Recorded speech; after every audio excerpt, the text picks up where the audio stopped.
Peace, human families of the planet Earth. You now tuned in live to Super Heru Radio. I am your host, Aseer the Duke of Tears, along with my co-host, Selena, the Empress of 10,000 Years, Saga Assad, the greatest superhero family, all of the high fathers and mothers in the outer dimensions and the higher universes.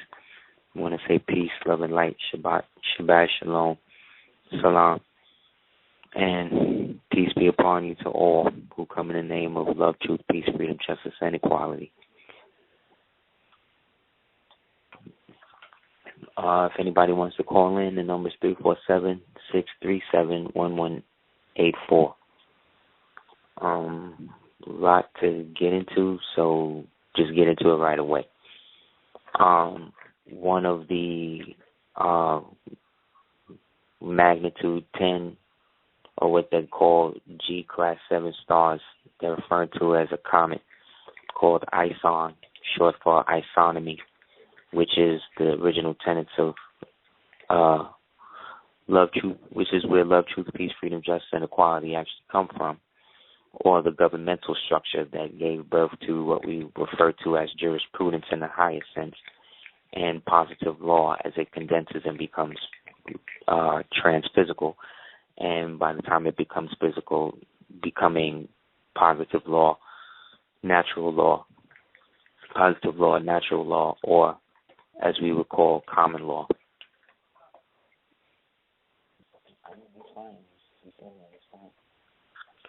So, we definitely want to do the nods to that, but that's going to be coming around very soon. There's going to be one passing, I believe, next November, around the 14th, I believe. But I also believe that there may be a passing on this one coming through that's going to kind of skirt Mars, which is going to lead to a lot of interesting energy, just being to the fact of those Mars-influenced peoples and those Mars-influenced zodiac signs around that time.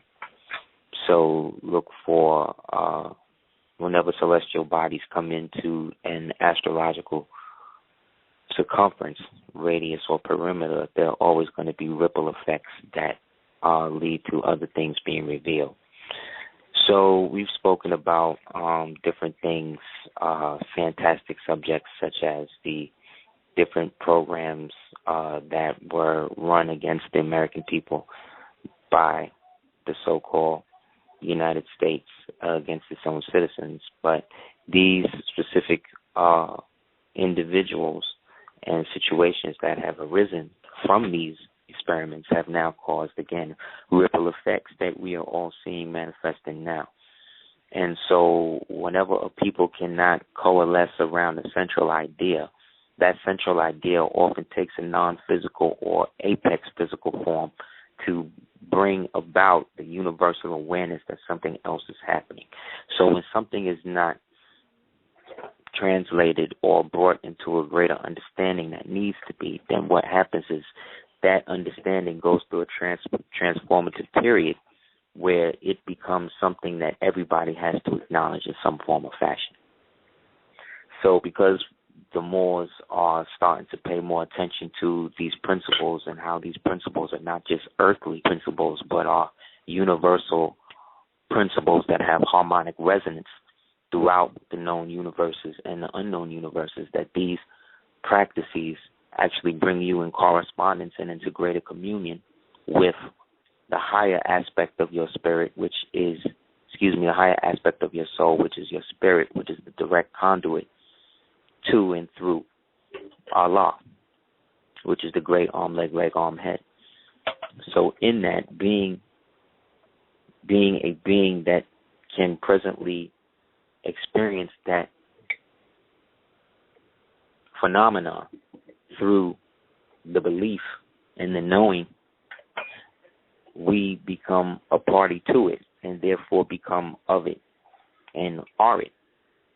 Yet, again, when you fall out of sorts to such a degree that you can't get it, then, it got to be brought to you in another way. So, because the isonomy is being brought forth through the spirit of the so-called black man, black woman in America, but being brought forth by people who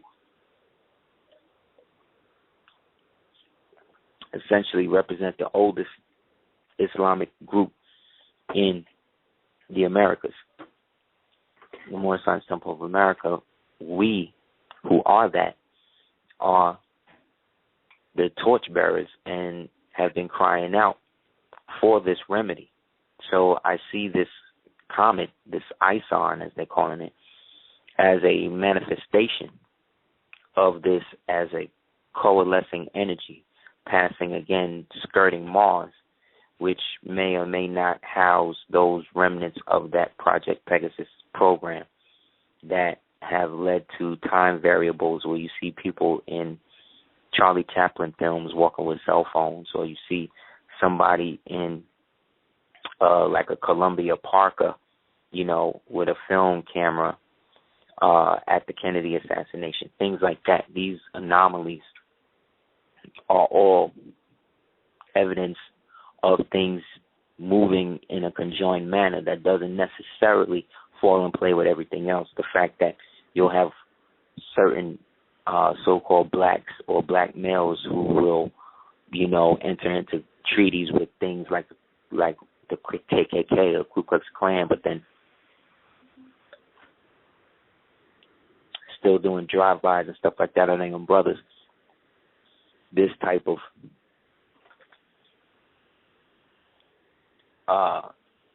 inherited self-hatred is an example of the species mind pattern starting to extinct aspects of itself, meaning that in order for it to move along, it has to cast out the bad element within itself.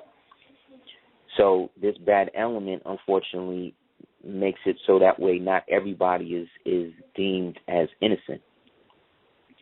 So in the United States, under, I believe, Title 7 or Title 27, it lists Negroes who were essentially brought into the United States under the 14th Amendment Act, essentially beasts of burden. And because these Negroes never really strict or had that term stricken, at least the material and lawful aspect of that word stricken from the actual records. And because they in turn adopted other internalized self-hatred program terms like African American and these oxymoronic terms that really do not describe something as so sublime as a being endowed with the spirit of the great God Allah, we have fallen into a perpetual state of dissolution and disillusionment. And that is exacerbated by the amount of people who are willing to endorse other people's self-hatred of us to get money. So, of course, Jay-Z is not going to come out against Barney's. And again, I don't be wanting to think people I'll be picking on this dude. I'm just using him as an example of what black people have codified and agreed is as successful.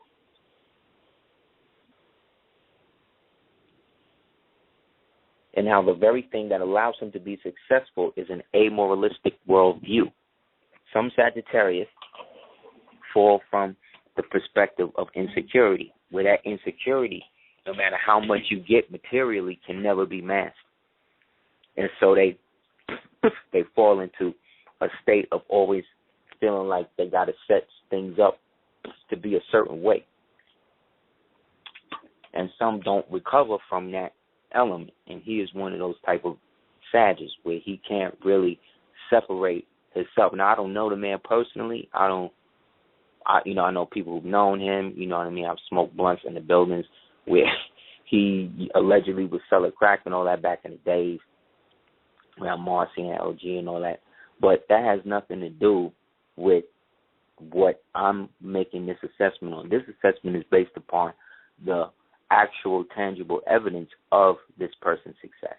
And from what I see, it's mostly due to the fact that, again, it's like people will forgive him allegedly for being such a voracious drug dealer, but they can never get over Chris Brown hitting somebody like Rihanna, who the very next record she made after that was talking about I like being whipped with whips and chains and all of that.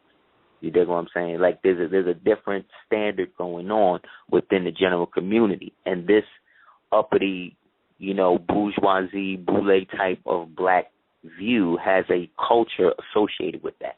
And that culture is a culture of we grew up on Good Times, the Jeffersons, we drank Kool-Aid, and we all remember when Roots came out, and we all like Soul Train, and, we all, remember where we was when, Michael Jackson did the moonwalk, like this type of stuff, like that, this type of era that brought about this idea of integrated black culture. That's what that era was about, whereas the era before that was something totally different. That was more about trying to fight for your own rights and freedom, wink, wink, allegedly. Even though each one of these movements was patterned and taken after the very premise of the isonomy, which is love, truth, peace, freedom, justice, and equality. It's just that it took place in different eras. But they all happen to take place after 1928 when these principles were set in stone and founded and enshrined in the National Archives, which I don't know any other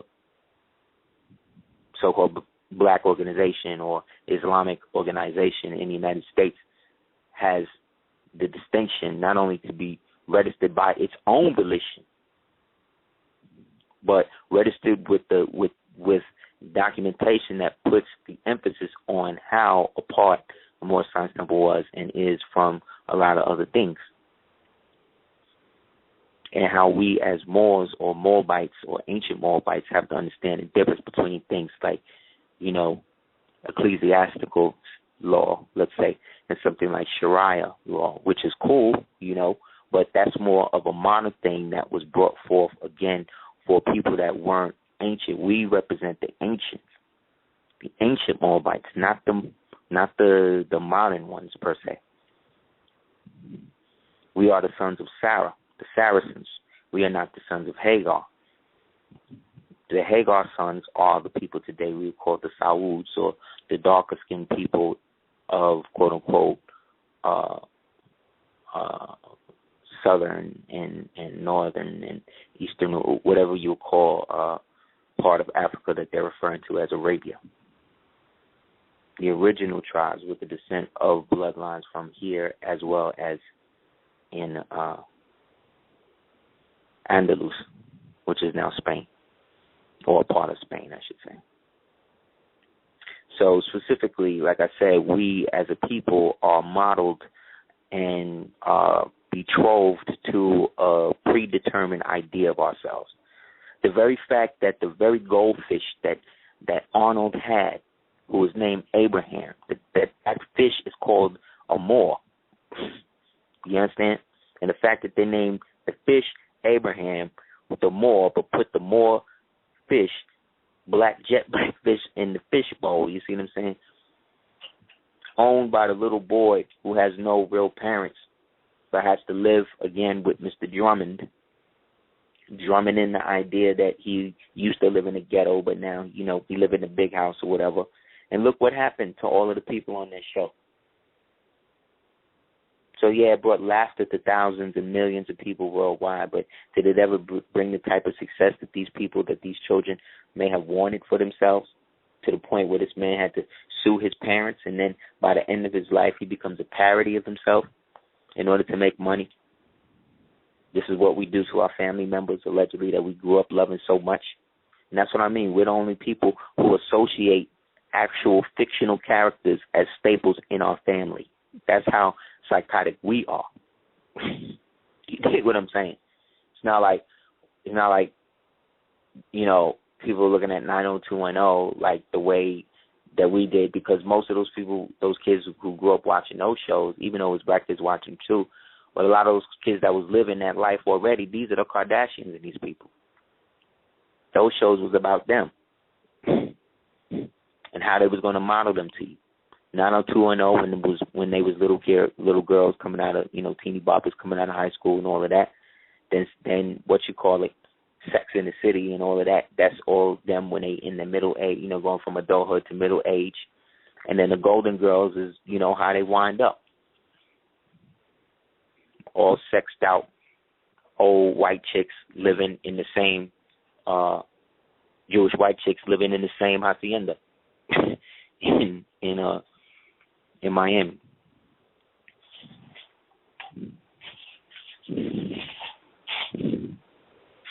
Which is actual heaven for the elderly Jewish. Especially places like Boca and all of that. So like I said, these are the pattern lines the script that we have been entered into it, where we're integrated into the story to such a degree that role is the only role that you could be in. So if you all, they actually have these black men and women so mad and so self-aggrandizing that you actually have people who are referring to themselves as black atheists.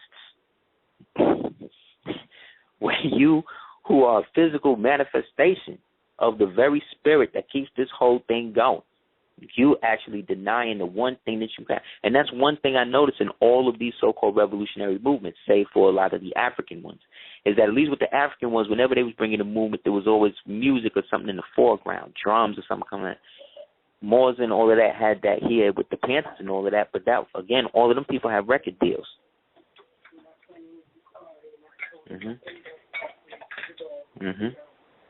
All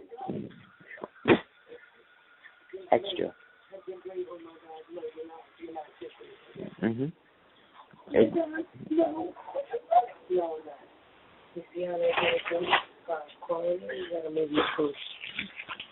And then this is what becomes again pattern in how we relate to one another as people. We just can't seem to get it together. Some of us, do. But for the most part, we're all basically on our own. And if anything, Katrina showed us that to such a degree that them people ain't been able to go back to their crib since. And then after Katrina, they made sure they gave them asbestos trailers. Okay? They still ain't dealing with that. They done moved on. But have they? Louisiana still ain't built it up yet, man. They building up parts, but they building the parts that they using for casinos and all that type of shit. They're not doing that for people. They're doing that for luxury and escapism, which is what the United States is. So if we don't like it, if you don't like being listed as an insect or a beast of burden, then ultimately you have to understand why that label keeps being thrust upon you. It is constantly being thrust upon you because you constantly use it to identify yourself. And so because the devil never will talk to you about the benefit of a nationality, he'll convince you that being a citizen of the United States is a nationality, but it can only be that in name only because you were never meant to be a citizen in the United States. You can't be. You can't. It's not even like I'm telling you like you shouldn't. No, you can't. But that don't mean they can send you nowhere neither. You see what I'm saying? That's the oxymoron that they're placed in. That's the limbo and thing they're placed in. If you are such an African American and they know your DNA and where you coming from and you part of this slave and that, then that's evidence of proof, the fact that you're not a natural born citizen or citizen of the United States. Therefore, they could deport you. How come they don't do that? How come they just put people in jail? Or they put them on ICE, right? The Immigration Corrective Enforcement or Immigration Control Enforcement Agency. Literally, they literally put you on ICE. Who creates all of these acronyms? You know? This is what I mean. We have no direct process and thought because everything we process is coming from a form of cognitive dissonance. So anytime that you'll tell a woman specifically something about her that is not putting her in the best light, she can always bring up the fact that, well, it's men and this and that. Same thing with a black man. If he brings up something that's actually happened to him race-wise, then it's automatically disavowed. Why? Because you have no rights anyway. Why? Look at how you people act. They're not going to come out and tell you that, but they're going to use that as further example. Look at all of the stuff you take from us where you list yourself as what we say you are. There's more white people on food stamps nationwide than anybody else in the country. Look it up. They know it. White folk know it. They know it. And when I say white folk, I'm talking about people who believe that that's what they are. That's not what I'm calling them. That's what they call themselves. So you give a man what his hand called for. So if a man say that he's black, then that's what I'm going to deal with him as. If he say he's white, that's what I'm going to deal with him as. But I'm going to know that both of them is somewhat confused. Because you cannot be a human and a color at the same time. You don't look at a badger and say, hey, look at that brown badger. You know what I'm saying? You don't look at that dog and be like, wow, look at that white dog. Even if the dog's white. You know what I mean? You say, look at that dog. And you say, well, what kind of dog is it? Then you tell me what it is. But the first thing you don't say is, look at that black dog, look at that red dog, unless you're looking for or trying to isolate or deal with that specific dog. But any other thing, you're going to look at it and call it what it is, not what color it is first.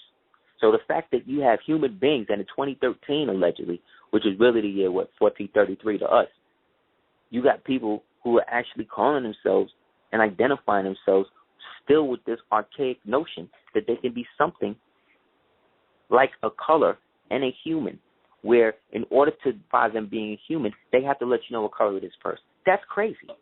Yeah, but people see that's that crazy. As cultural, like, oh, we black. This is the way we say it. We don't need to remix that. They don't. It's not. You take things the way people like to interpret stuff too literally. I'm in agreement, but the way the world is, that's just too literal. Come on, we just still call each other black. I mean, that's what we. If I started saying, well, whenever you see a black person, say, hey, Moore, these niggas will be like, oh, you want some bullshit? We niggas, come on, black. They like this bullshit. Yeah, but you know what happened with the white man? I'll say, well, I'm not, black. I'm more like this. He'll say, oh, really? Well, what is that? Blah, blah, blah, blah, blah. Then I'll tell him. Then the white man will say, wow, I learned something new today.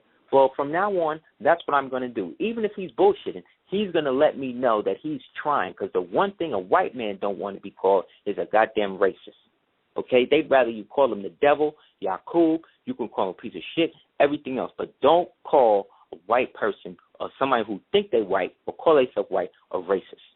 Okay? That's like a dagger to them. You understand what I'm saying? Because they are functioning under a disavowed system, a system of perpetual disavowment. Therefore, when they see these Negroes getting beat up, when they see a brother walking down the street, that's a black guy walking down the street. See what I'm saying? When they see a white man walking down the street, or it's a bunch of white people walking around the street or whatever, they don't look at, let's say it was a whole mall full of white people, and all the white people walking around or whatever. That mall is full of people.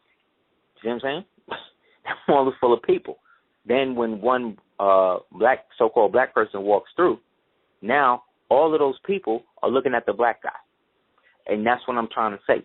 It's a perpetual feeling of inclusive isolation. You're included, but we're isolating you to this margin of society, always. And then what we're going to do is we're going to get you to trade up your own government for your own elite. And then your elite will work with us to keep everybody under the same control. They popped this dude, baby mama, on the lawn. Nobody investigated that. Nobody talking about that. Where the baby? They took the baby out the car first, then shot her. Okay? The baby out, shot her. Why? She just happened to work for the leading top Navy periodontist. And when the president allegedly had his tooth or whatever messed up, he had to go get it. And men of power, one thing about men in power, another thing about men in power, or men in power during times of war, they don't go for the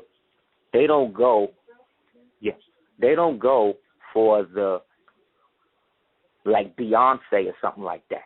That's too obvious. And that's, even though that's accessible, that's still messy. Men of power like that deal with what's close to them. Look at Monica Lewinsky. Perfect example. Look at Jennifer Flowers. These was all bitches that was around this nigga Clinton. You dig what I'm saying? They happened to be in the cipher. And yes, a lot of them was CIA plant. Like Monica Lewinsky was a Mossad plant. She was a plant for Mossad, whereas Flowers was straight CIA.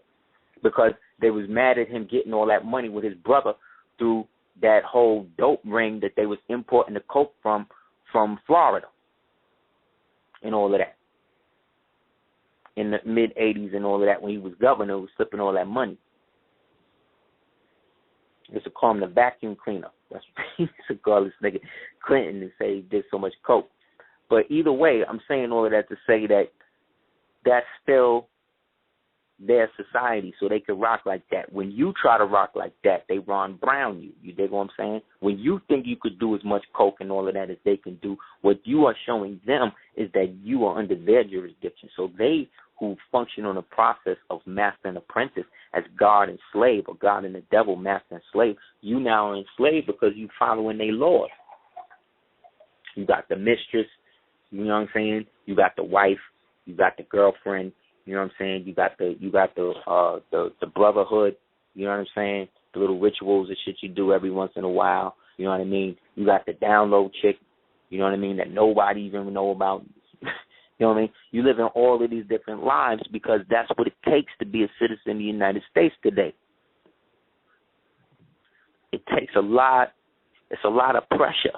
It's a lot of pressure to step over the dead bodies that you walking past every day, meaning the zombies, meaning the people who are there to make your life hard now because you are looking beyond the herd. You are looking into the kingdom that is to come, that exists within your moral science temple within America. But the issue, again, is you now got to defend your understanding of that, or what you think that is, based upon what everybody else has been challenging is. But guess what? Most of the niggas that's talking about this stuff, they have no idea what it really is.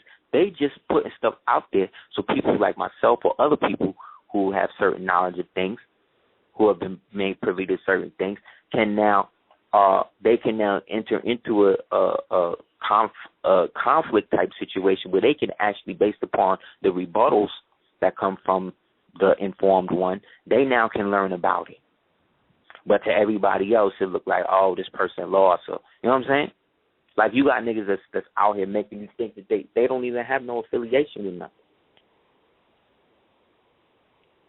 And I don't even just mean an earthly organization. I'm talking about like God. I'm talking about like belief and knowledge of the soul and the spirit. These things, these people, this has nothing.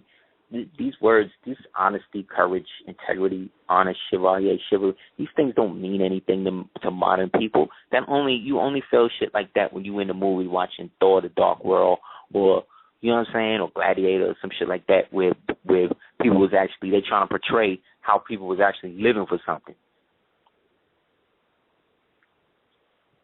You live in this world, in this reality, you live to get past the next day. This is why none of us are innocent. Because in this world, you're open to anything. I mean, look at what little turtles, look what turtles got to go through to get hatched. Hatch them all on the other side of the beach. So these turtles got to break through, climb out the dirt, figure out where the water is at, run away from the wolves and the storks and the seagulls and the crabs and everything else trying to get them. And they still find ways to perpetuate themselves and still make it to the water with nothing. So in the story of the turtle and the hare, you know which one is the one that has the best plan. The turtle. So if we are the descendants of the Manasseh tribe of Turtle Island, the land of the frogs, that's really an allegory about us. But if I say that and I don't qualify that also represents aspects of Sheikh Mexim and stuff like that, you see what I'm saying? People get bogged down with the data that they have come from their system, when a lot of these systems are coming from the main source that you are trying to deny. And like I said, these scholars from back in the days would talk to you about would talk to you about everybody else. You ain't never heard about Noble Jew Ali until the very recent past. And it's been 100 years. We're in a centennial of this thing, man. No other movement can say that right now. First in time, first in line. And it just so happened that our movement was hooked up with something that major that happened in Africa, or what they call in Africa, or the part of Africa that they call in Saudi Arabia. And they don't want to deal with that. But it's not for them to deal with that. It's for us to deal with that. But because so many people have no real knowledge of what this thing is, they have all of these different preconceived notions, you see, thinking that it's all about concepts, modern concepts.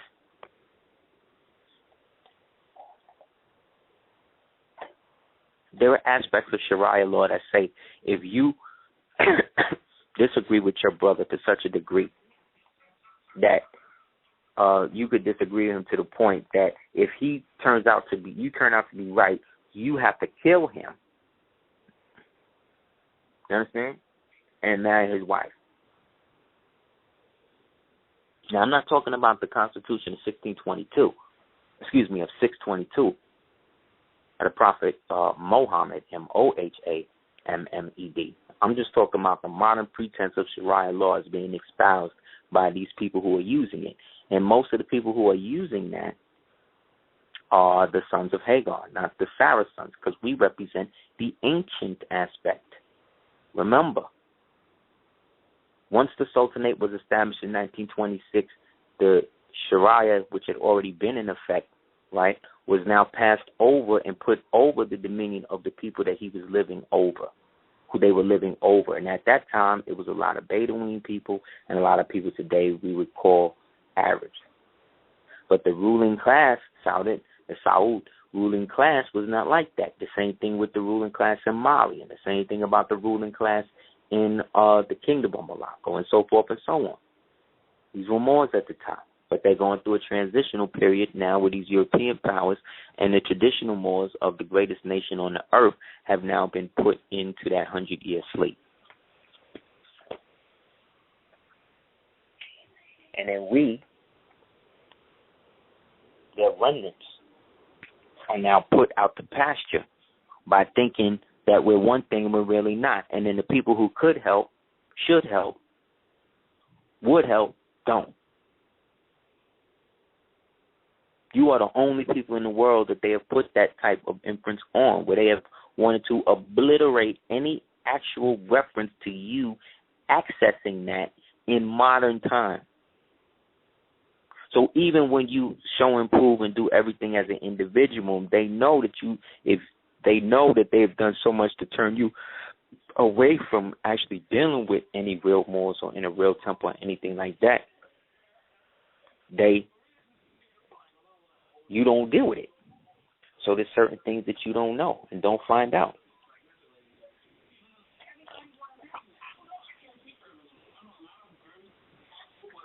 You know what I'm saying?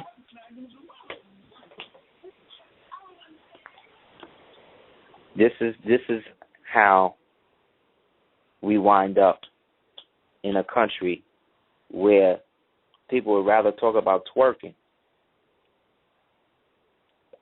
than actually get niggas working, get niggas jobs. You understand?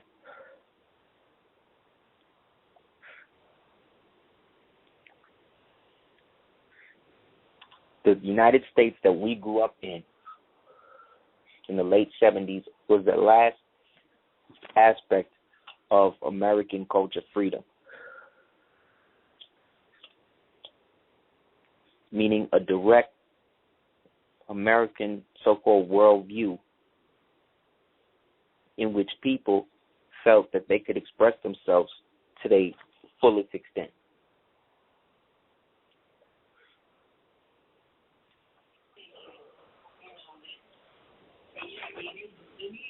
And that creates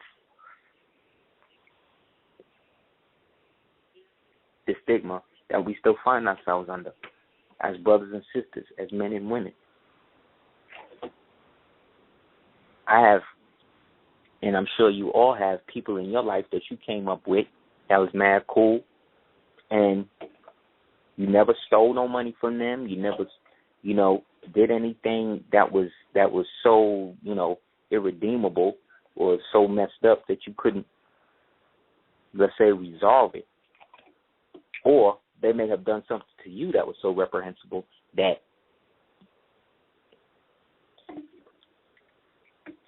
you take time to reflect away from them, and they use that time to bond with other people that have that issues or whatever issues with you, and then you find yourself on the out.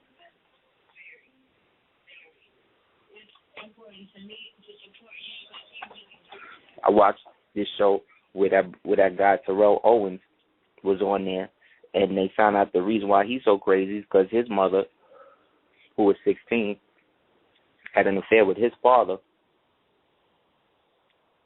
when he was young, and everybody knew, but he was forbidden to be around his father, who lived directly across the street.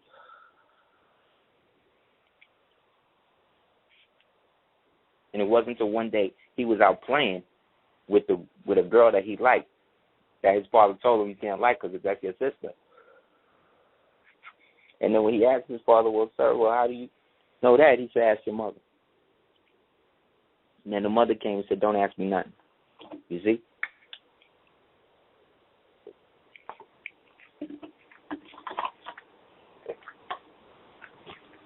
I've talked on this show time and time again about the domicile of origin and the domicile of habitation.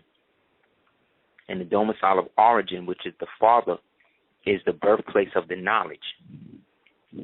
That's where the divine consciousness makes itself aware, because male energy is spontaneous, it's combustive, it's explosive, it's utilitarian.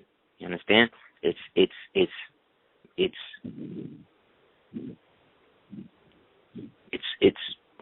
raw, raw like that. Whereas feminine energy, again, is the opposite. It has to be. So that's where the emotional and the soul context kicks in that allows you to bridge all of that and to become a complete being. So the domicile of habitation, which is the mother, is where these things are learned and brought forth in a 9 billion year memory movie that is played to the baby within those 9 months. So those 9 months represent 9 billion years.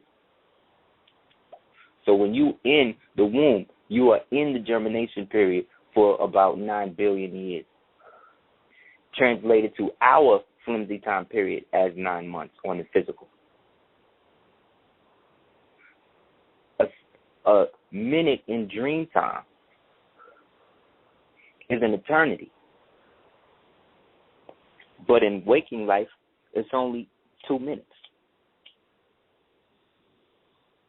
But you have lived an entire life within that time that you napped, you dozed off, and you woke back up.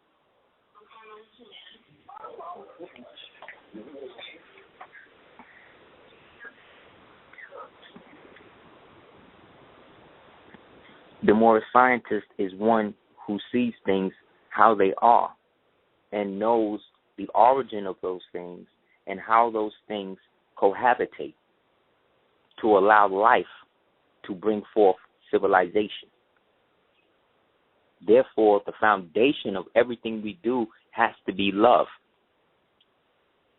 So even when you hear me go off on all these people, you ain't never heard me say that I hate anybody.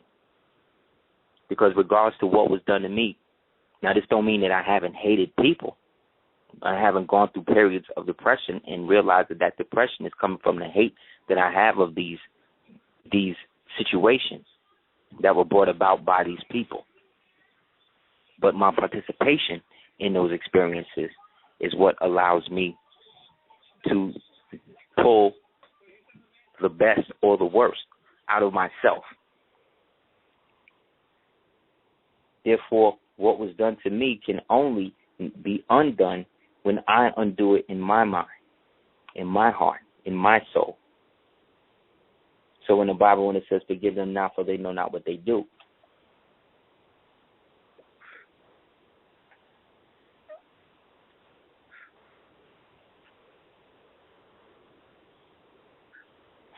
look at what's being said. Forgive them not, deny, but it also means to tie or to bind. So when you adopt a hatred of something inferior to you based upon what it has produced, based on the experience you've had with it, you think lower than it.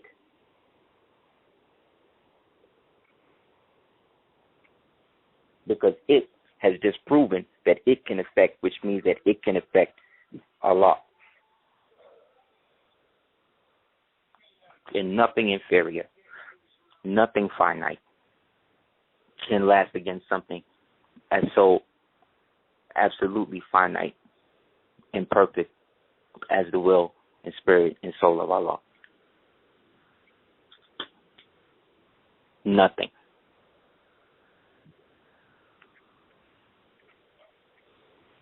Me and the Queen watched this thing, Black Girls Rock, last night, and for the first time, they had a Moabitess on there who was garbed out, a woman named Amina Matthews, and she was there with her king, and he was garbed out, red turban and all that, and they from Chicago. So, you know, the very first thing she said was Assalamu Alaikum, and it was like you heard the gasp in the collective gasp in the room, you know what I'm saying, due to the fact that the breath of Allah being breathed on those heathens. And it was great because all of us, I think, aspire to be better.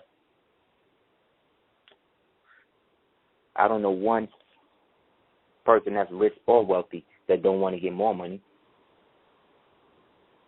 I've never heard somebody say or make a record about, I got enough money, I'm straight. Never. And probably never will. Because the 70s was about making our people inclusive into the American strata in terms of aspiring to a quote-unquote black middle class, as espoused by Ebony magazine issues between 1973 and 1977.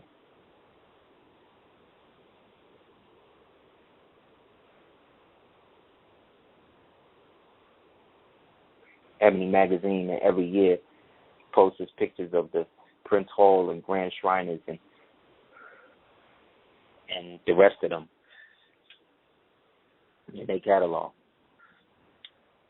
Because these magazines and this agenda of pushing a black or pseudo-African American-esque middle class became the saving grace or the dream that was offered to all of those Panthers and those nonviolence freedom riders after the 60s, after they killed all their leaders and all of that.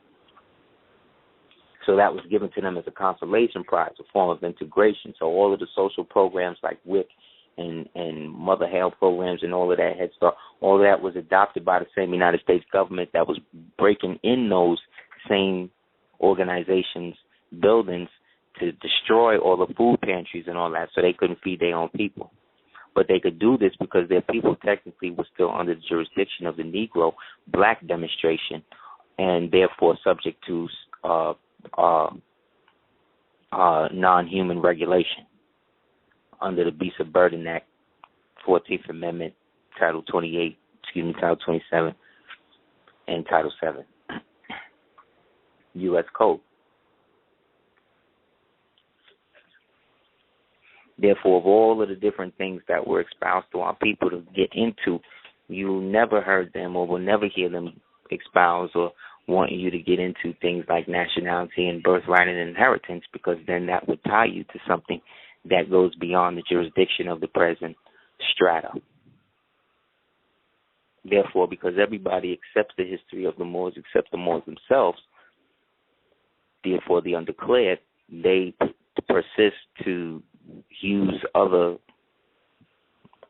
things and actually try to dig up evidence against the very term. Also, they tried to use the headdress because the Ottomans adopted it after the Moroccan Empire fell, and because the Ottomans were the last to rock it, and then the Shriners took it from them, they want to make it like we adopted it from them, and then somehow this was a sign because this is what Leopold gave to his soldiers in the Congo, as if to then say that, see, these Moors, these people who wear these types of headdresses or noble crowns are in some way in league with these other people. So that's like saying because a person is a police officer now that he can't get knowledge of himself and find a way out of that situation and into a better one where he can exist and help his people as a officer, as a mufti of the peace in his own nation. That's possible too. But the avenue has to be created for that to happen and for this brother to see this as just as viable as going into the Navy or the Army or something else.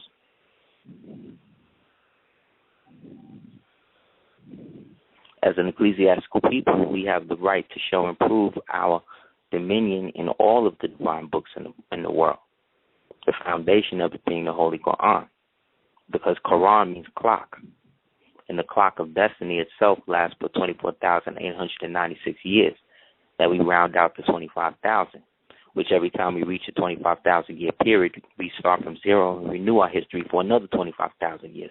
So you really don't know how old you really are. But they, again, just did a study in South Carolina that showed that the original man there, through his line of origin, can trace his lineage back over 385,000 years in that area. So therefore, how are you now taking me from a place called Africa? I'm supposed to have dominion and genealogy from over there. But what you'll see for those people who do those so-called DNA tests, they'll list the term North African. That means more. They're telling you more. You understand? So when you do them DNA tests and all of this come out more or North African or Mediterranean or ancient Berber, that's all codes for more. They're just not going to write that on that for you. You got to know who you are. It ain't for them to tell you. God forbid they tell you, because if they really do and you really get it together, it's back to the caves for them. And when I say them, I'm talking about everybody who's down with that type of thinking. So, that's pretty much everybody, that's around you every day. So the significance of these things come in the recapturing or the understanding of who and what a person really is. You know what I'm saying? The right to control one's name is inherent, right? For instance, there's the name exists at the intersection of the public and the private. It is considered private and yet subject to public regulation, right? A name serves many functions. It identifies, it distinguishes, it provides control, it alleviates anxiety, and it is a means of self-expression. This is a supplemental note from a ruling. I believe it's Denon versus Gross, or Gross Supernote 27. And here's another one. Names as means of self-expression, names as a type of property, and names as a means by which society in general and the state in particular can keep track of its individual members. You see? The Social Security numbers are given by the state to identify citizens, authenticate citizenship status, and aid in the distribution of. So the right to control a number created and provided as a benefit by the state does not have much support. Moreover, unlike names, Social Security numbers are not viewed as having descriptive or expressive characteristics. Right? So essentially, the name or having control of one's name allows one to have control over one's property. Therefore, if one has a name that does not have a significant allegiance to a parental pseudo or parental organization, then one is then subject to have that name accounted for. When all of these Moors decided to integrate into the so-called United States, what happened to their titles of nobility? Who picked them up? Who benefited the most from the building of the United States?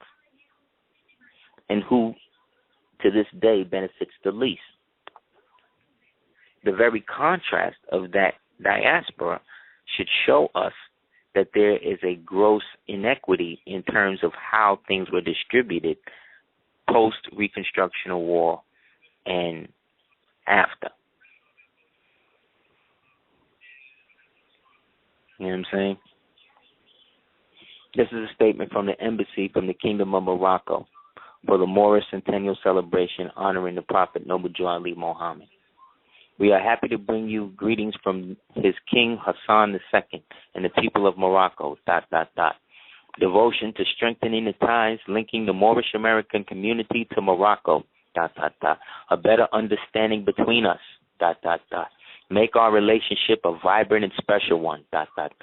We must also look to the future. We cannot limit ourselves to just the historical aspects of our relationship. The importance of our children's role, it is our children who have to follow through, ... Morocco is awaiting your proposals.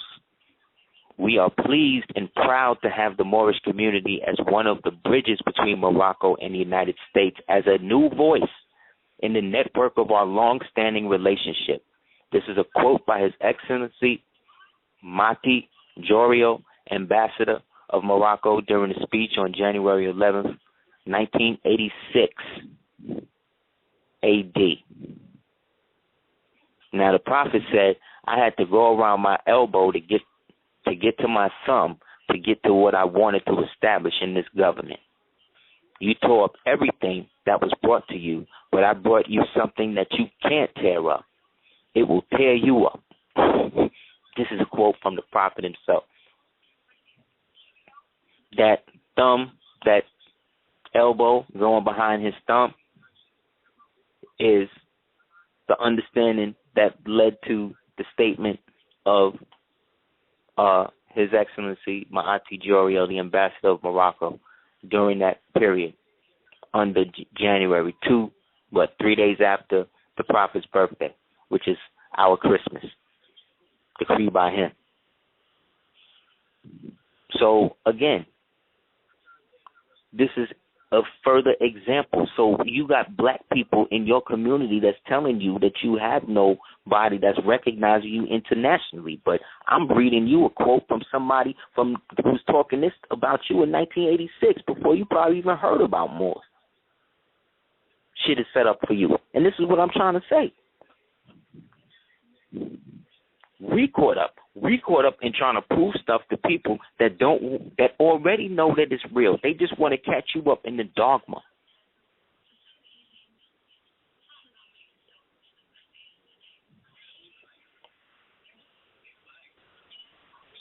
The Amaru, the home of the northern Semites, the origin of the term, the name of the country means light. To the Semite living in the east, meaning those Moabites who left with Ham the first time, right? And wanted to come back as they had mixed with Cush, who came after. For the east, Babylonia is also meant evening darkness, the west, because Amaru or Oru was the land of the west or of the sunset, i.e. the land of the going in and out of the sun. So again, man, this is real talk. This is actual documentation from Hebrew Northern Semites that talked of Amaru, Al-Mamlaka, Al-Aqsam, Al-Sheikh Mexam, or Al-Maghrabia, or Al-Maghreb, Morocco, the part of the kingdom that has the historical original relationship with the United States that allowed our brothers to then come back in arms after 1926 to help reestablish the theocratic aristocracy that we know as the Moorish Science Temple of America. But not everybody understands it like that. That's why you got to be careful, because some Moors are not, they're so locked into what is apparent that they're not looking into what the prophet prophesied for us. These original people, or we as original people, have a direct line to that which was set up for us to do purposely.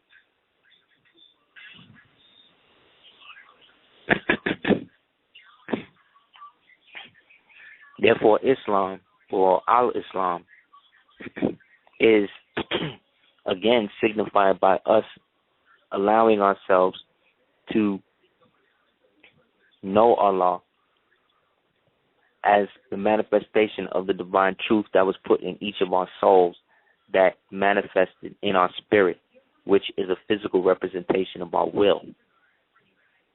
Therefore, our will is what drives our love, or one and the same, or vice versa. Whereas those who do without wilt, right, those type of people, those are people who have given up their will, because wilt is past tense.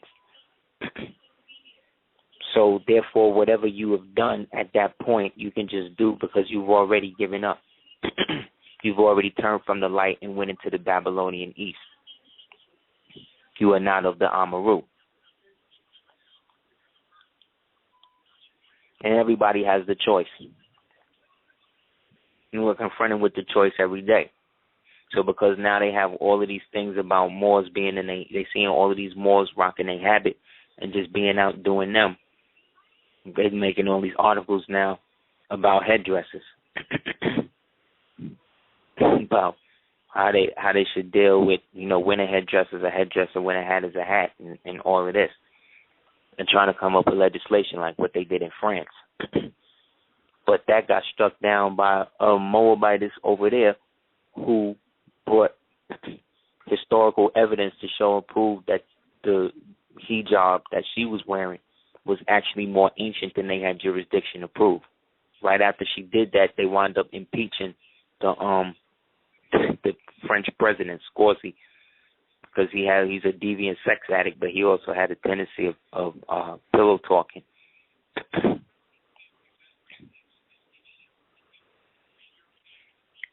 So essentially, they've created a perpetual cycle, if you will, of different moralities that they've given you almost the option to think is a viable choice. When all of these things, again, are just more of the same rigmarole that has nothing to do with getting you out of your present position. Therefore, what I'm saying is that the more money niggas get, the more stupid niggas get. And the more money niggas have, the more they do things to show niggas that they don't care how much money they have. Where they put these niggas through situations where they could never rise above it, where they constantly bring up the things, whereas other people who have done things like Roman Polanski, Phil Spector, and the thousands of other people, the whole connection with the Beach Boys and Sharon Tate, and the ritual killing of the dude, Roman Polanski, that was his girlfriend. You know what I'm saying? Right around the time they was doing Rosemary's Baby, none of that it gets really looked into. Because those people are clicked up on the Nazi side of the thing. And the only blacks that get invited to that were blacks like OJ and Shaq, these type of Shine Sambo type niggas that they can feed a good bone to, and who will go all out to show them that they're non-threatening. That's why whenever you see these movies of these big dudes who get into the heavy, gunfights and killing dudes in movies, they always wind up doing movies where they got to wear tutus and lipstick and shit like that, because they always have to dehumanize you. Just like whenever the hero is about to take command or is about to get into the movie, they always have to kill the black guy first, because the black guy represents the strongest of the pack that's there. So once you get rid of him, his essence now goes into the main character. We've seen this time and time again in hundreds of movies, and none of these niggas want to get together and put their own money together to do it, because when niggas try to do stuff like that, they wind up breaking them, like what they did with Suge Knight and Jay-Z and Jay Prince and Irv Gotti, and because people like Jay-Z would rather get money than have royalty. He's into royalty over loyalty. So he got to get that guap. So he don't care. All of the 40/40 clubs got inferences where people are either racist to the staff or the staff are racist to black people who have things. Just like the people recently filed an injunction against them for $60 million, the 40/40 club, Barclays, because the black people who had a booth, sky booth in there, they treating them like crap, treating them like niggas and stuff, not picking up their food and all types of stuff. So again, this is what he puts his name. This is what these niggas put their name on. That's why their name is able to go on stuff. So at the same time this is going on, he got a deal for cologne that's coming out. You dig? So he can't shut all of that down for what Negroes think, because he know that they don't exist, and he treat Negroes like that, underlings and all of that. So if these people that you want your children, these people have children, and you want your children to mate with these children, you have to understand that you're marrying into a bloodline. You're marrying into an agenda.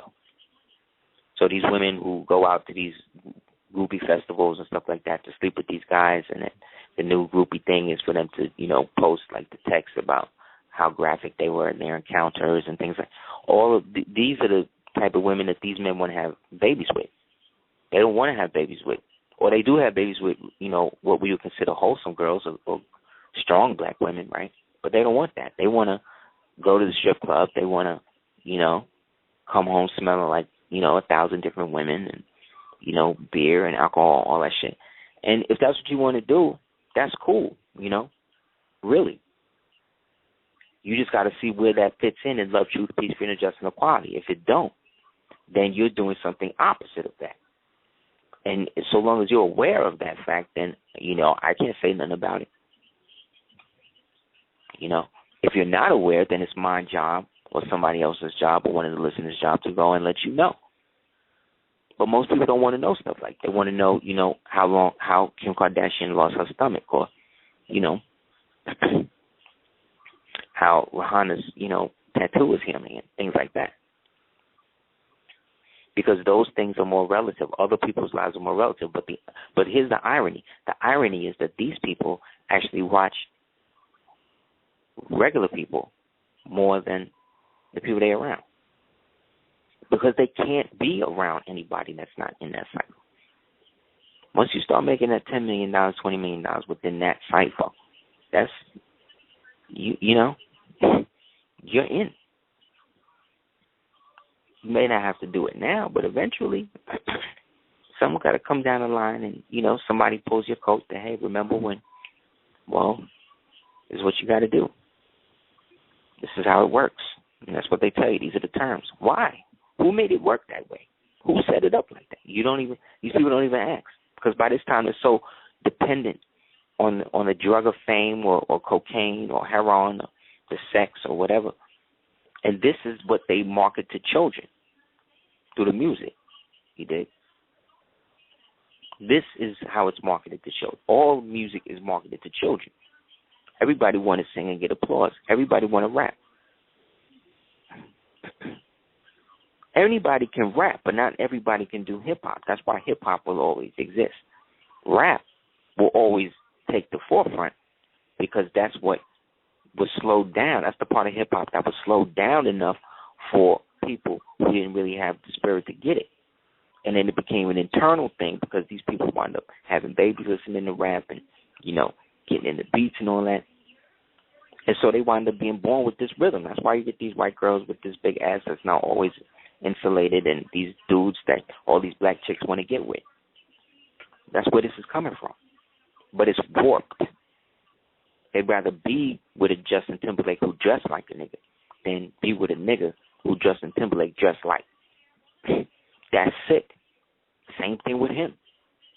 He'd rather get with the chick, the blonde-haired chick with the big breasts and the big behind and all of that, who's patterned after the black chick, but he don't want to get with the black chick like that because she's basically trying to pattern herself after the white chick with the blonde hair. But the blonde hair is really a symbol of the white tassel, the yellow tassel that's on the white fez of the Daughters of the American Revolution.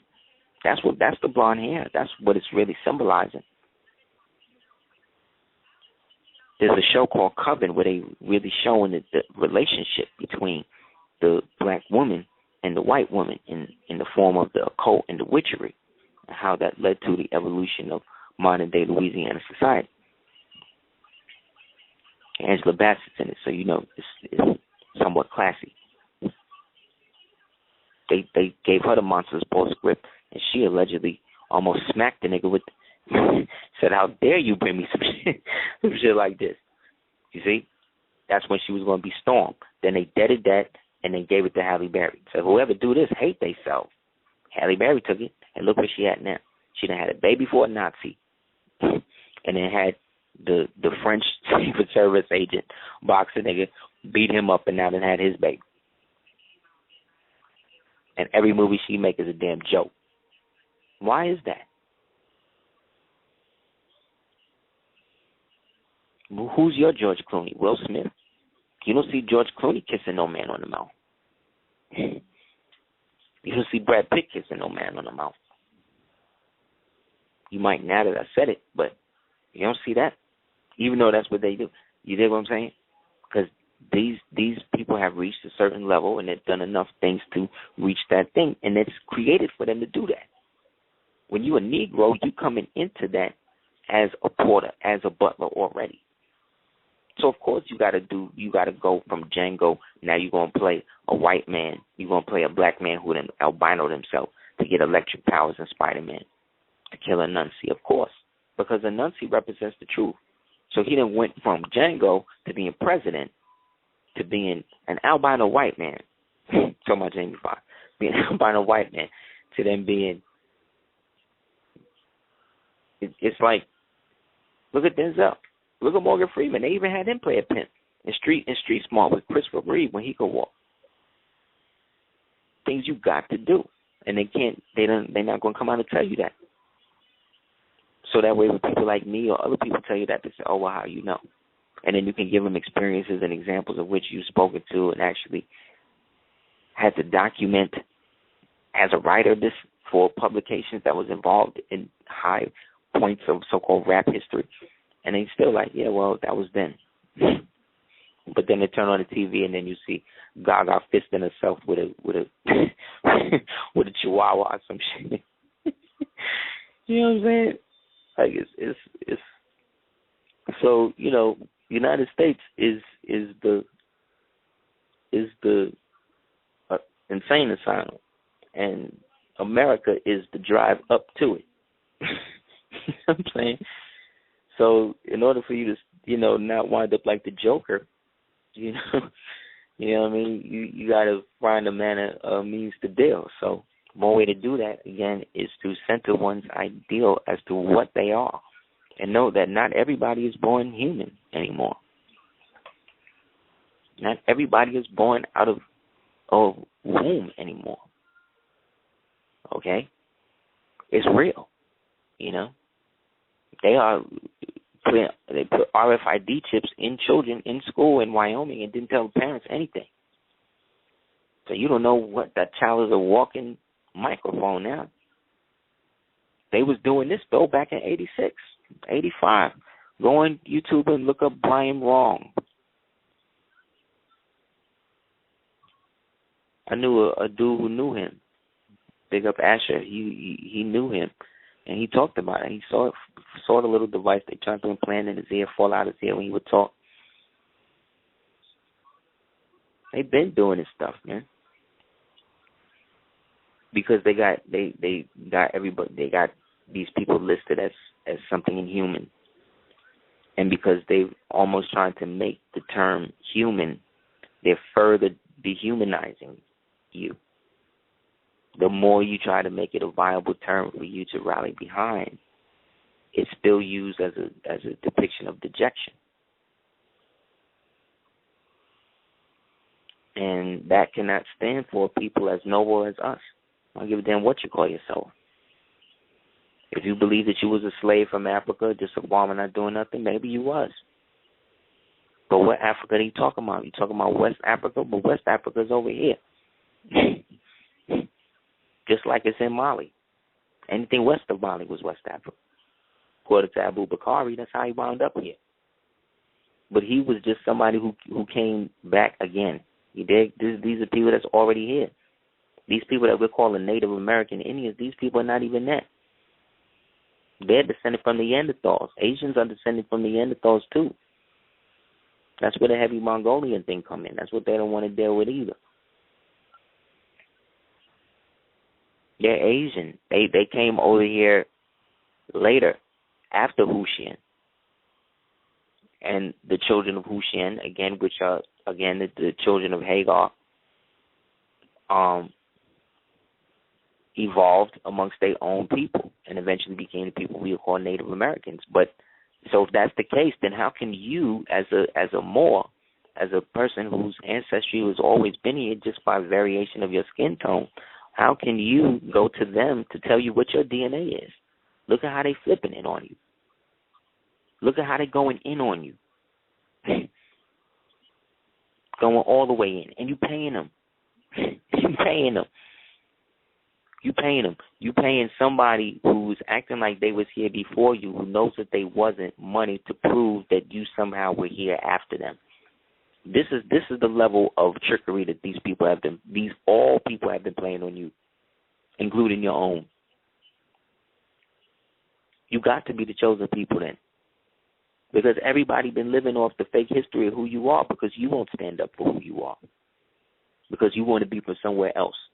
You want to believe that the pyramids of Giza are somehow more significant than the pyramid of the sun, meaning the physical one over here, or the one that exists within you, your heart, which is the dwelling place of Allah. You want to put all of that on Osiris, and don't look at that as a physical, as a symbol of an alchemical processes that comes online when you take view of it, which is what the hieroglyphs and all that was meant to do. You read it with your soul, not with your mouth. There was a level of society where we were so high we didn't even have to talk. There was a level of society initiation where if you wanted to really go in, you'd have to die and resurrect yourself. That's what these symbols of these rituals are based on, real shit. And you could do it because you knew how to transmit the quicksilver into the elixir of life. But you don't know any of that anymore. And when I talk about it, it almost sounds like fantasy, but these niggas make billions of dollars off of showing this to you in movies like Twilight and Percy Jackson and all this other crap where they have your image and your history and flipping it on you in a spell and making your child want to be that. So if you ask the average child who Batman is, they'll say, oh, that's Bruce Wayne. I say to my son, who does Batman symbolize? He'll say Ampu, Anubis. See what I'm saying? Who's Batgirl? Ampu. Who's the Hulk? That's Osiris. Who's Superman? That's Heru. And what are those? That's symbols of love, truth, peace, freedom, justice, and equality. That's the type of programming, reverse programming, that you do on it. Like another example is for you to, again, imagine the species mind pattern as the Grand Central Station. And when you get to that place on that train and you get off into the Grand Central Station, you see all these different aspects of you and other realities walking back and forth. Look up to the ceiling. And whatever star pattern or whatever you see up there, you project yourself to that part of it. And you'll be into that level of the ceiling. That's the upper echelon or the edge of the mind, where the mind and the soul and the spirit intertwine. that's where then you can launch out into the greater, bigger aspects of the universe by encasing yourself in a violet egg or gold egg and projecting the image of you, willing yourself to go up, up, and out. The further up you get, the more rooted in the experience you become. And ask what you will from there. But getting to that period, you may, on the way there, on the train, get into an argument or see some crazy stuff or whatever that may take your attention of what you want to do. Because we live in an electromagnetic frequency society, they are projecting these holographic images that you can see within your mind's eye. You'll notice it if you ever see a bright yellow type light. That's not good. That's an ELF projection. They're trying to put something out there. So you want to look for white bands at the end of your block, and you want to look for old dingy white vans specifically parked in your immediate vicinity. That'll definitely let you know. They may not be just targeting you, though. It may just be a neighborhood sweep, because this is part of the police intelligence and stuff they be flipping on everybody now that they declared the United States a battleground and you a potential enemy combatant.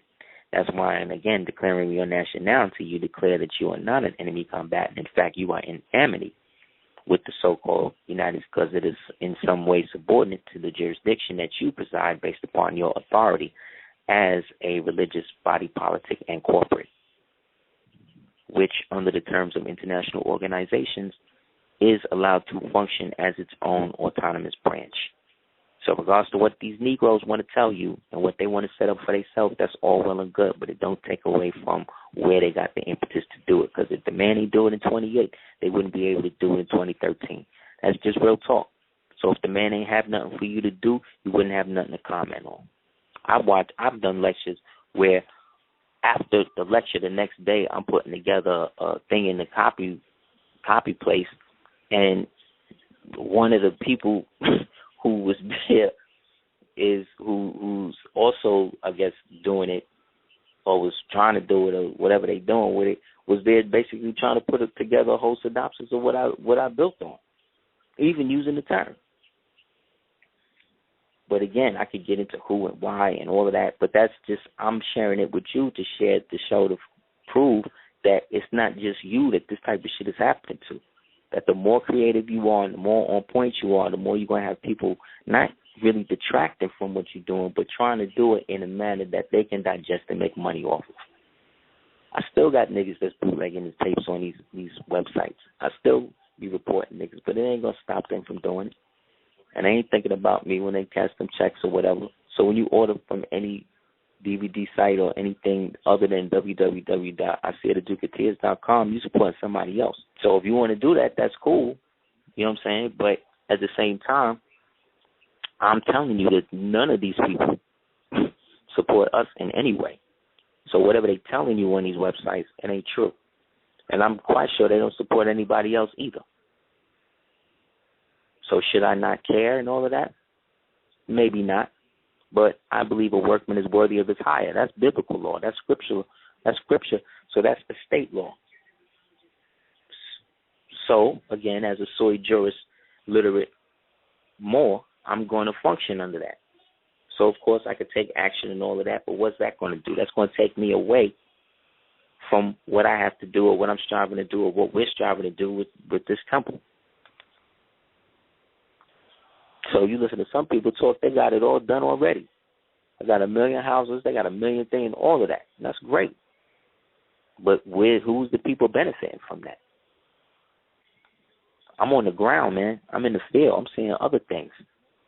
But because niggas on YouTube all the time, niggas use that as a means to, again, fake celebrity has to seem like they're worldwide. And they're not.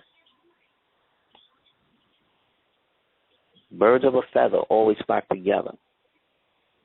The same vultures always gather around the same carcass. And vultures are very trepidatious, cautious, cowardly animals.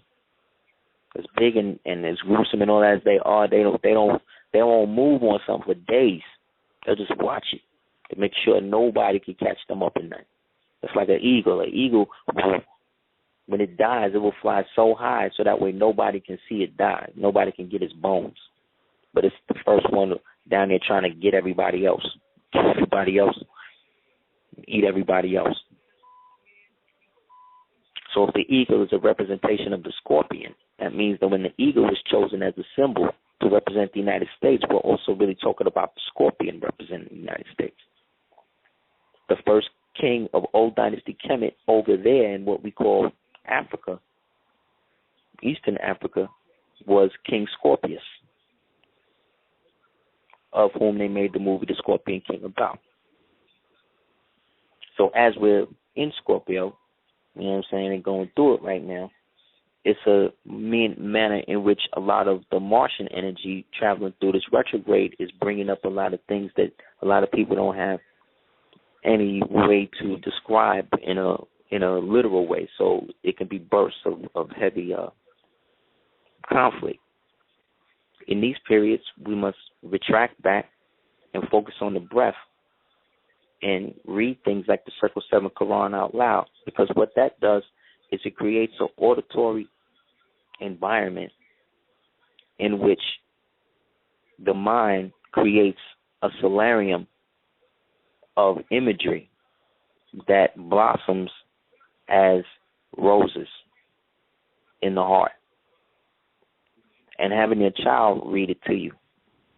The Bible too, but try with the Circle 7 Quran. Especially around times like 7 o'clock and things like that, because that opens up the frequency of the celestial temple, Moorally Science Temple, that is called the Ein, or the Ein Sof Or in the Kabbalah.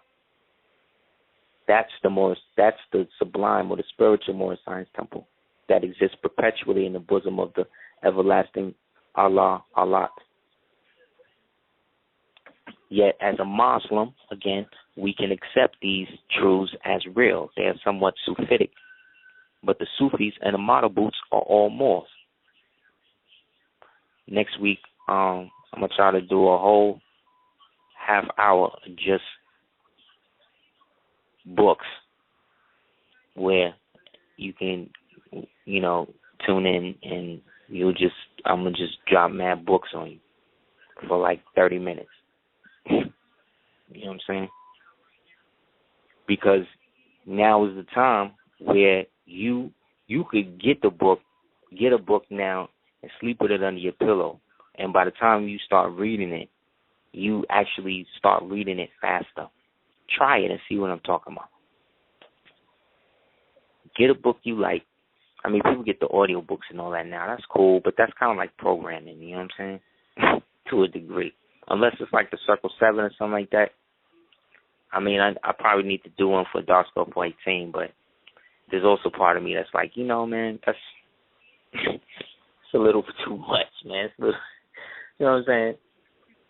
I'm trying to do like more direct interactive things, you know what I mean? Whereas you actually get a book nowadays and put it under your pillow and sleep on it, and then the next day start reading it. You'll see. You actually start to get more out of it.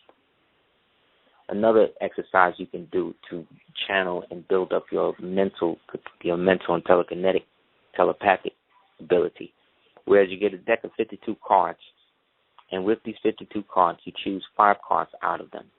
Choose 3 cards out of them. And of the 3 cards, you memorize each one, and you shuffle them up, and you try to guess which one is the one you've chosen. You try to anticipate and almost know which card it is after the shuffle. If you can do that 10 times, right, or even 10 times in a row, try to do it and get it to 20 times. If you can do it 20 times in a row, or 20 times, or at least 18, I would say 17 out of 20 times. Well, keep doing it till you get to 20. Take it up to 50. If you could do it to 50, then you add another card. And then you do the same process for all the cards in the deck. By the time you get to the 52nd card, you're gonna be on some next level psychic awareness. I'm telling you.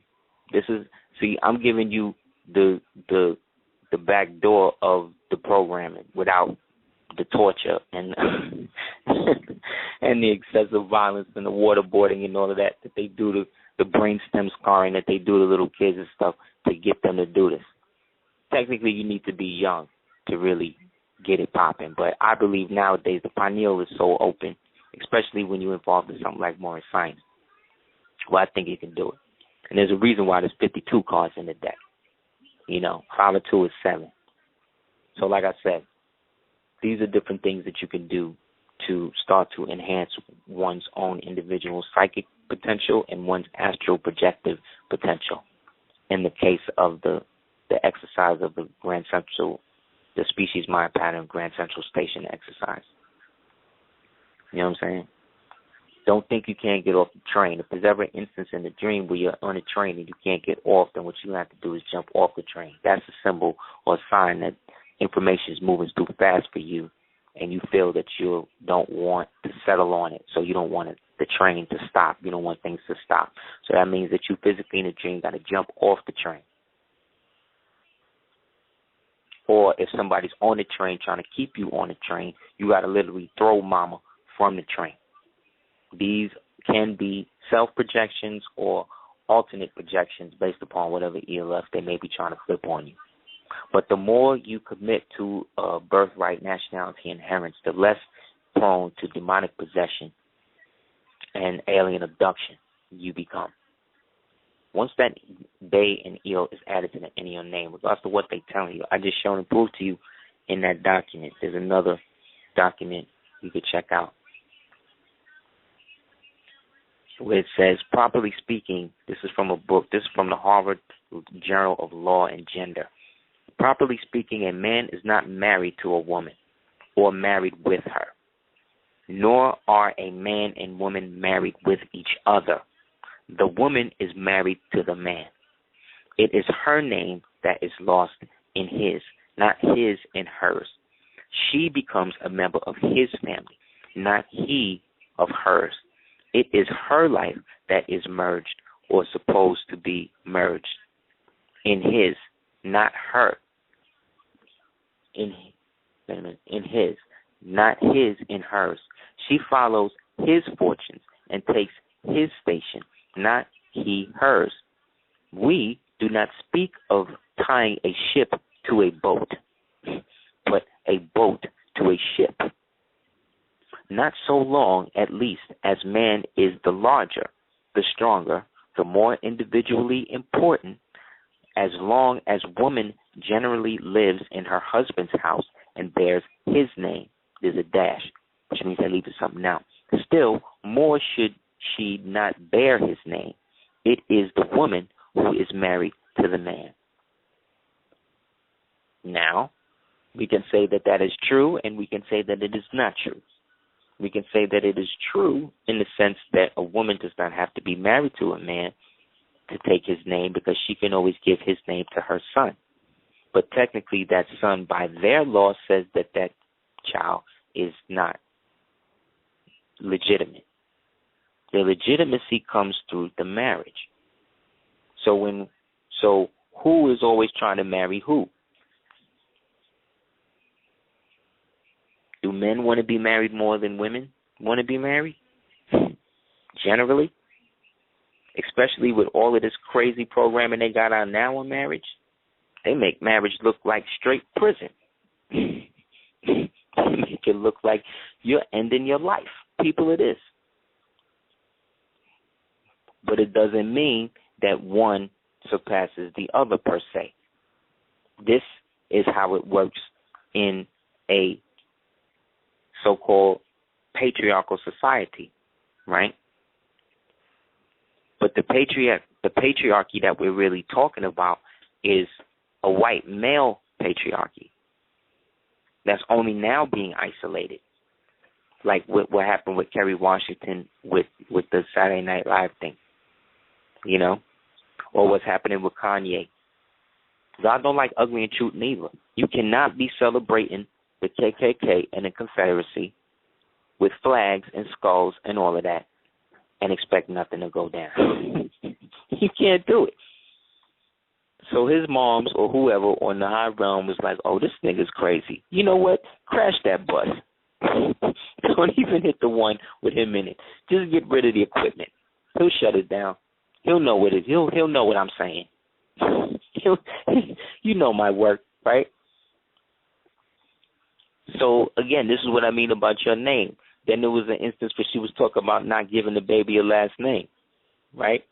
When they was just gonna call the baby North. You know what I'm saying? Because yeah, my baby went to the point where she changed the spelling and then got a whole group of people around her to change the baby name.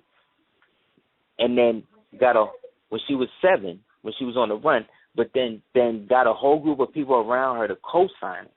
You see what I'm saying? So, right, it's not Victory Rose. We just gonna call her. It busts down to the fact. I'm using myself again as the example to say that it doesn't matter when you commit to an actual agenda. At some point, the agenda manifests itself with you in it.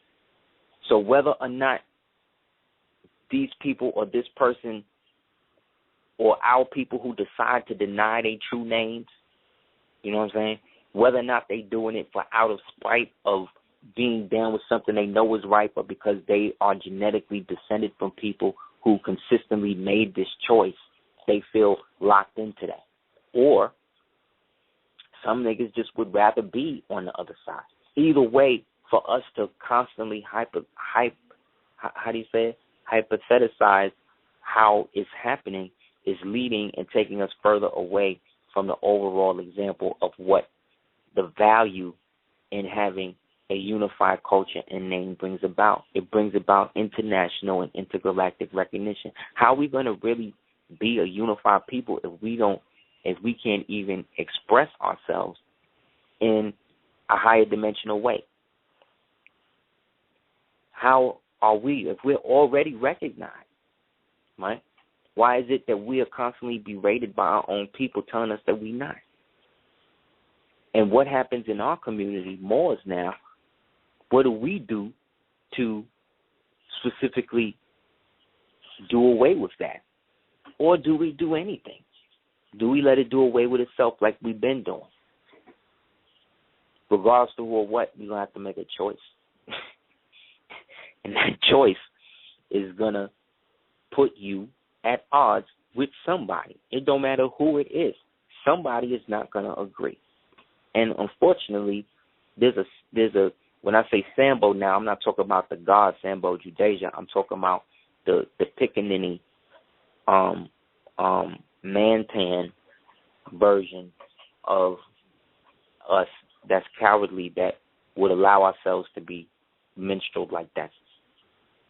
For us to allow that aspect to be the predominant aspect means that something's wrong with us. Bamboozled. That movie talks exactly about the era we in right now. You know what I'm saying?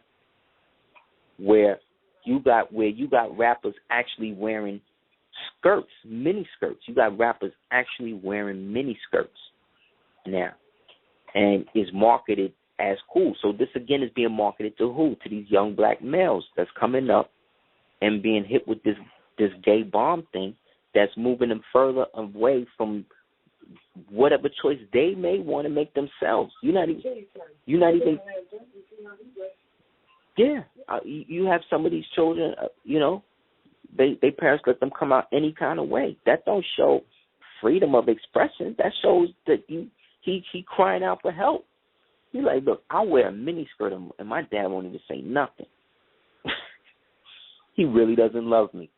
And the dad is thinking, well, I got to support him in his decision. I can't really tell him what I think. You have situations where you have men who try to turn their daughters against their mothers, and then you got mothers who try to turn their sons against their fathers, where they'll purposely drag out their sons, you know what I'm saying, so that way they wind up bad, just so that way they could put it on the dude. Like you have Our people are that evil to one another. And until we confront things like that, like I said, this man was living across the street from his father his whole life and couldn't even speak to him. You dig what I'm saying? This ain't no white man. Ain't no white man and no white woman did that to him. His jet black daddy, his jet black mammy did it to him. And then whenever he would say anything about it, they'd always disavow it, throw it away. How many more my family going through it? When you deject the image of the Father, when you make the child fear the Father, you make the child fear itself. When you destruct and destroy the domicile of origin, meaning when you detract away from where the DNA stock, that one side of this DNA structure came from, you are putting a glass ceiling on the DNA of the child. Whether you do it accidentally, intentionally, whatever, that's what's happening. That's what's happening. Whether we accept it or not, we as a people have almost become so amoral that we don't even care 3-year-old girls from pulling down their pants and twerking and pulling up their skirts and twerking on the street. This is the level of dejection that we have brought ourselves to. I say it again. I know that the original twerk team, the original 2 girls, I remember seeing them on World Star. I hope they're getting a check for much these white people, Molly Cyrus, using their shit. They not. they probably not. You see what I'm saying? I bet you if they had nationality, they would, or they may have more of an inkling. But again, if they had nationality, they may not even be doing that. And that's what I'm trying to say. That's why they don't want you to deal with it. Because when you got nationality and you know you got an inheritance, you got a certain degree of self-respect. You respect yourself. Hip-hop was all about us expressing ourselves based upon nobody seeing what we're doing as real and us making it real for ourselves. Rap is white folk who came after we established it and make money off of it. Niggas would rather do rap than hip-hop. If you're going to do hip-hop, then you're going to do it regardless. You see what I'm saying? If you're going to do rap, you're going to do it to either get a deal or to get out there, which means that technically you're going to have to do something that nowadays, it means you're going to have to do something you want to do. Saga said he used to chill with Stally all the time before he got on. Once he got on, boop, number change, all of that. They got to do that. And he ain't even on a label. Rick Ross ain't even on a label. None of these niggas are even signed to an actual label. But they all signed to each other. How did that work? 360 deal. That means I got your mind, soul, and body. You think these niggas really read their contract? You think they let somebody from the occult who know the occult read these contracts? No. Well, yeah, they do. The Jews that give it to them, but they're not going to do it. That's why these niggas don't want to read it. They just want to get on. Look at Corey Guns about to go to jail. This kid, he's not supposed to be going through that. But look at his pops. He know better than that. He came up with Lord Tariq. You dig what I'm saying? The God. Come on now. But again, the highest and the mightiest will fall before the end. So saith the Lord. This is what it's supposed to be. It's supposed to be this. So there's some people who, because they won't like me, they'll automatically reject everything I'm saying. But yet and still they'll be in the world, be confronted with the very same things I'm saying. Think of me in the moment, or think of you in the moment, and then deny that. You see what I'm saying? And still be about their heinous agenda. And this is what I'm saying. This is black folk doing this to each other. When you turn on these shows, Desperate Housewives and all that shit, these is grown-ass black women, treating each other like whores, dressing like whores. This is what they want to do. So then when dudes treat them like that, then the dude is messed up.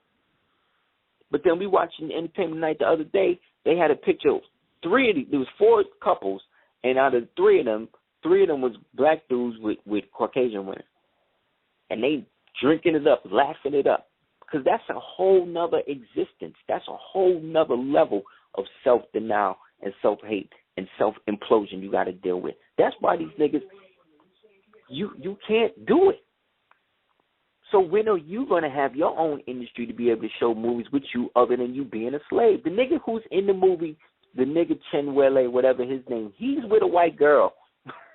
He with a white girl. Pasty white, too. She more pasty than Nicole Kidman. She whiter than that. What? She's so white that white people look at her and be like, damn, she is white. She Azalea white. They look at her like, damn. It's like, you are white. You know what I'm saying? She on some Twilight shit like that.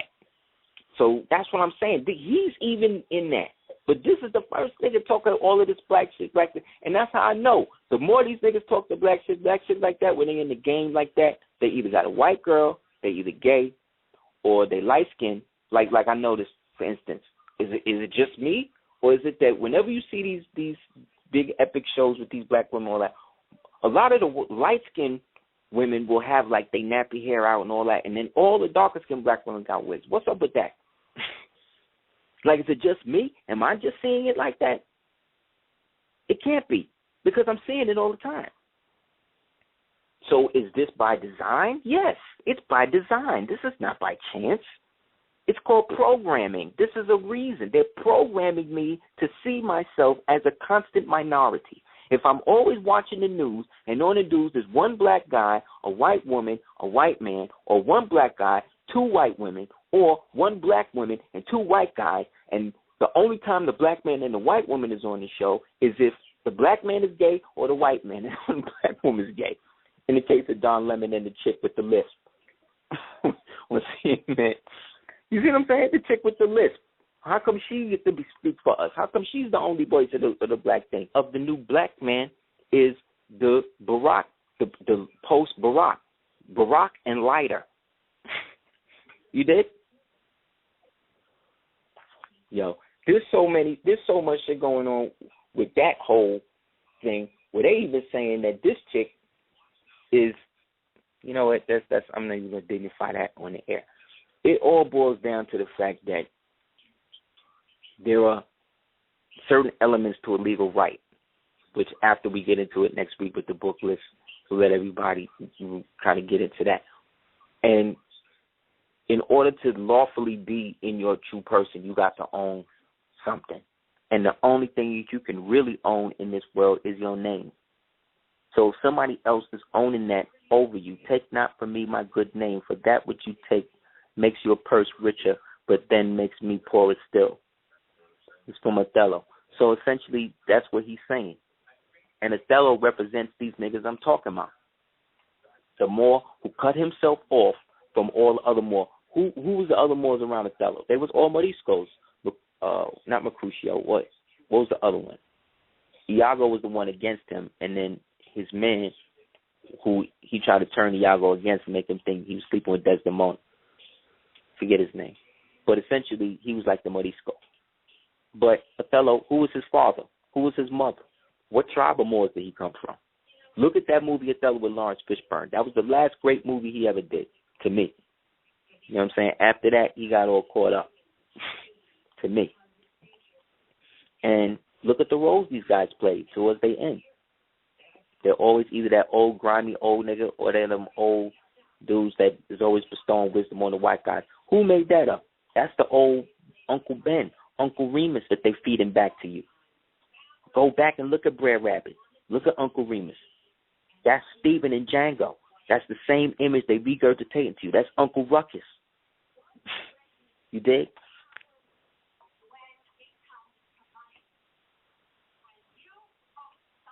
When it comes down to it, they always, when I say they, the proverbial they, I'm talking about those who are against any right thought, spiritual self-awareness. And that spiritual self-awareness, when you're a melanated Asiatic person, like you don't even know that you got an actual designation. You got an actual designation for Moor and an actual designation for Asiatic.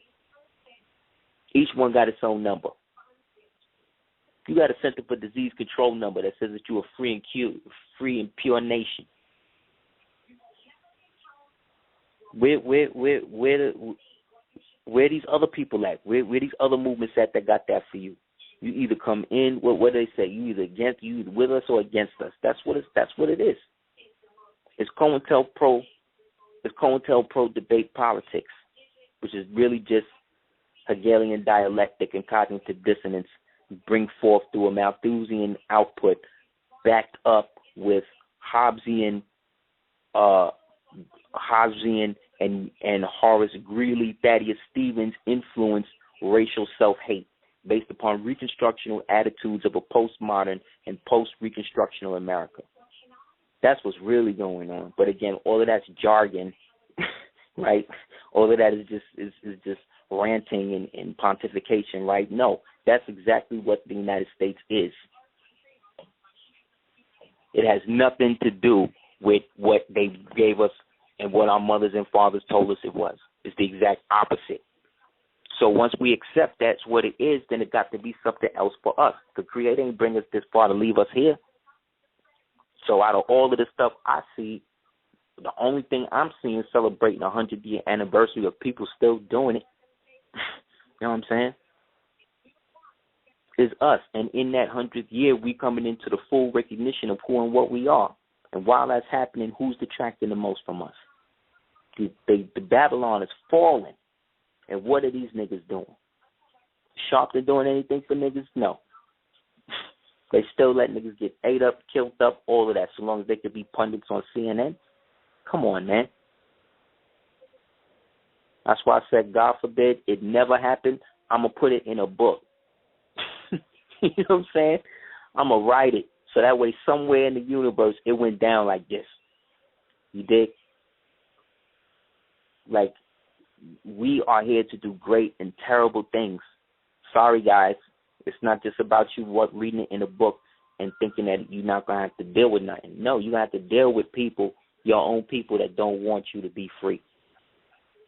Because once you're internationally free, you're intergalactically free. That's what this comet Ison coming to us is a manifestation of, which was the same as the blue and the red Kachina that manifested before it. We are the true great white brother that was spoken of in the Hopi legend, that was here to do away with the false white brother.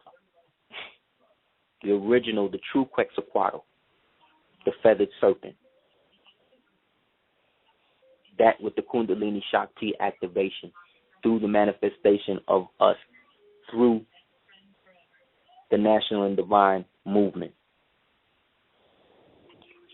which is an incorporeal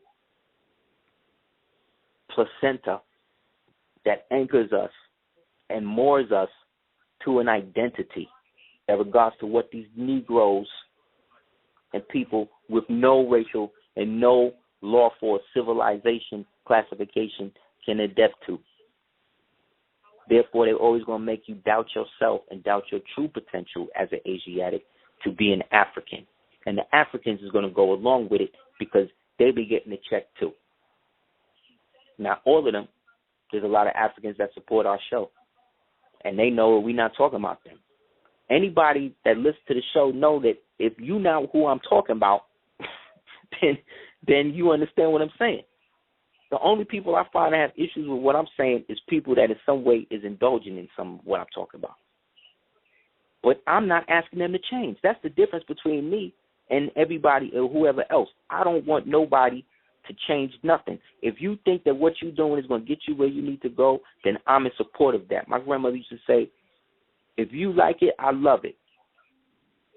But I'm going to tell you, in the end, you always going to have to come back to the Moors. You're going to have to see me one way or the other. You're going to have to see the real Moors because they're the only ones.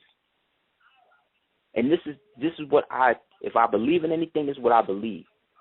I believe that they are the ones who are the nobility or the aristocracy of the so-called African race. And those people who chose to be African were people who gave up their original estates in order to keep this aristocracy from reaching its full potential. And therefore would allow a grafted-made devil to be brought into the physical spectrum of reality to retard the actual process of the pineal organ and its search to reunite itself with the everlasting Father, Mother, God. So can't no preacher talk to me about Jesus Christ. Can't no imam talk to me about Isa and he not a Moor, because if he's a Muslim, then he's talking to me as a slave of Allah. If he is a Christian, then he is talking to me as a Jesuit of Jesus Christ. So both of them is savage. If he's coming to me as an Ashkenazim, then he know more than anybody what's up, but he is acting as my people's undertaker, so he's an enemy too. But out of all of them, he's the one that I could offer another 10,000 years of life, and he would know what I was talking about and get me what I want. But you got to know your history to do that. Anytime you come across as a Moor and you walking around and you come across somebody who call himself a Mason or some shit or whatever, and he call himself a master, give you some sort of lion's grip, he's supposed to break you off with $100 or $1,000 right there when you know that you in Ka'ai Law and Master under the protection of Isami. That's real Masons. But most Masons I know is broke or mortgaged to the hilt. Most Moors I know is self-sufficient, whether wrong or right. So say what you want. So anybody wants to holler at us about our temple out here and building with us on some of the things that we got coming up, please hit us up at houseofl@hotmail.com. You could also check us out at www.aseerthedukeoftears.com, as well as www.blackmambaworkouts.com. Also, you can check out www.darkskull418.com. Check out the world's most dangerous comic book novel. That's all about us and all about this, and we'll have some stuff with that too. Also, again, for any lectures or workshops or anything, or natal readings or anything like that, let's do it. Hit me up, and we can make that happen. But definitely at houseofl@hotmail.com. If anybody would like to donate to Moorish Science Temple 2A through PayPal, you can do so at dukeoftears@gmail.com, and we'll definitely go to that. I am chairman of Moorish Science Temple 2A, to the Grand Sheikh, Jonathan Donaldson Bey, and we are looking to really set it off right. And again, the weak need not apply, because it's real, man. There's a lot of work that we have to do, and inshallah we can do it together. But if not, everybody's free to do what they want. It's just that we have to have an ordered society to make something happen. And as much as we are chaos beings, there has to be a balance. So as we are moving into this 100th year centennial, we want to say peace to all the Moors, both declared and undeclared, all the mothers of civilization, dark skin, light skin, mid skin, whatever, we love you, especially the dark skin ones.